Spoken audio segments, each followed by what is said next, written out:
It's no longer NVIDIA versus AMD in this modern era of graphics cards. It's more so the consumers versus the scalpers and their army of bots who have struck again, deploying their virtual minions to come through and scoop up all of the early stock of the 6800 and the 6800 XT. And with the 6900 XT right around the corner or on the horizon with its December 8th release date, there's no reason to suspect that it too won't suffer the same fate. Let's talk about it. But if this is your first time to the channel and you want to learn more about building PCs and other gaming related stuff, be sure to click the subscribe button and notification bell so you don't miss a thing.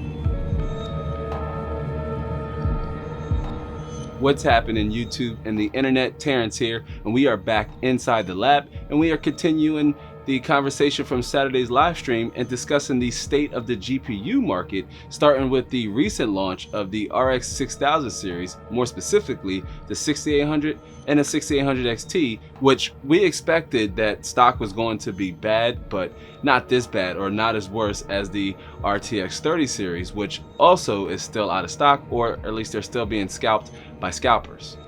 And with custom models set to launch on November 25th, we could see an influx of fresh new stock from add-in board vendors, but it is important to note that Best Buy, at the time of shooting this video, still has their listing set to coming soon, or whatever that means, and there are also still other major retailers who still haven't even listed the RX 6000 series, including Micro Center, which they also continue to be all out of stock, like we showed earlier in this video, over on Newegg. And now, understandably, this puts gamers in a really tough spot who are looking to upgrade to the latest and greatest, and they're unable to find them. And once again, I can't encourage this enough. Don't support the scalpers and their inflated prices. A lot of these CPUs and GPUs, because Ryzen 5000 series are also still being scalped and still currently hard to find.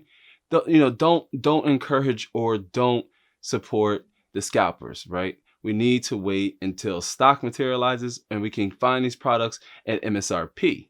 And now tell me down in the comment section below what graphics card that you're currently using or you're looking to upgrade to here in the future, or if you don't plan on waiting and you're looking to upgrade to a GPU that's available now. Tell me down in the comment section below. Love taking the conversation to the next level and extending it outside of the video. And like we mentioned earlier in this video, the 6900 XT, it's right around the corner, right? AMD's new flagship GPU is set to launch on December 8th, and it is also set to force NVIDIA to launch an Ampere-based competitor, likely in the form of the RTX 3080 Ti, right? Because right now, NVIDIA doesn't have a graphics card necessarily to compete with the 6800 XT. So we could see the RTX 3080 Ti somewhere configured within a 3080 and a 3090, which the 3080 has 10 gigabytes of VRAM and about 8,704 CUDA cores, and the 3090, which has 24 gigabytes of VRAM and about 10,496 CUDA cores. I expect the 3080 Ti to be somewhere in between, or to have somewhere in between 16 gigabytes of VRAM and 20 gigabytes of VRAM to match what AMD is doing with the RX 6000 series, with all of them coming with a 16 gigabyte VRAM buffer of GDDR6 memory.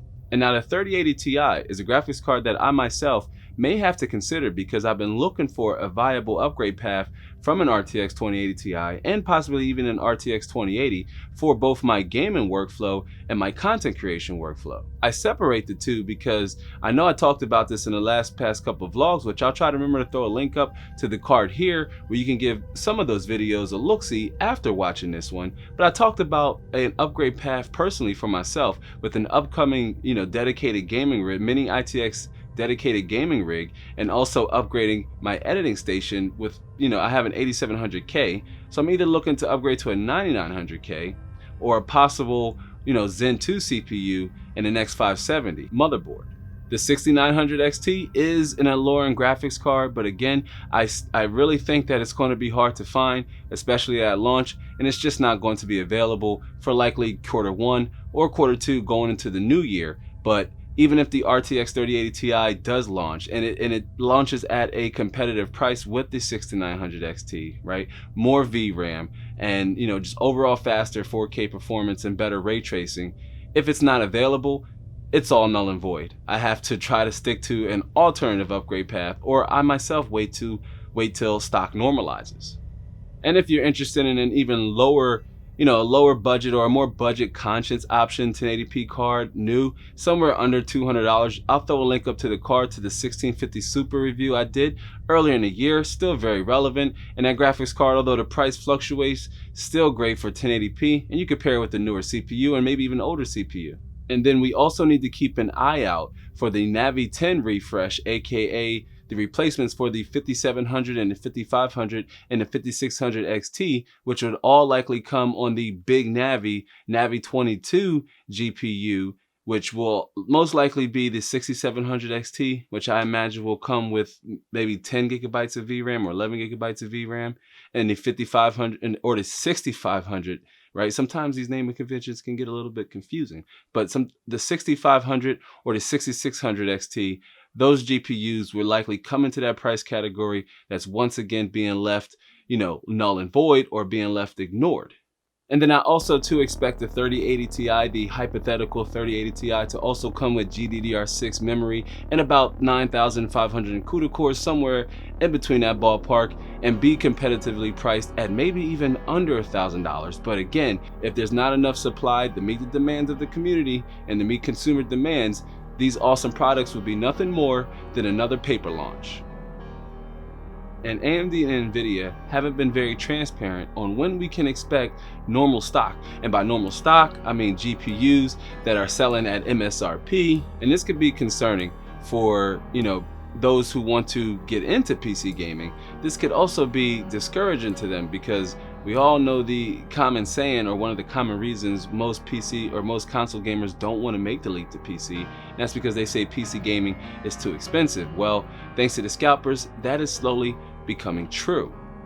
One way you could circumvent the scalpers, and we talked about this during Saturday's live stream, and if you're new here to the channel, I not only welcome you to subscribe, we also go live every Saturday around 12:30 Eastern Standard Time, where we share and talk some of the relevant topics here in the PC gaming community. You can check those out with the replay link down in the description box below. But one way you can circumvent the scalpers is to jump on the used market and actually take a leap with going with a second-hand graphics card or a used graphics card, especially if you have proof positive or photos that the GPU is in good working condition, right? And it doesn't come with any defects or chips, or the fan might be cracked and not cooling properly. If you pick a platform that offers protection for both buyers and sellers, you could position yourself to save a couple $100, maybe even a little more, if you're shopping on the used market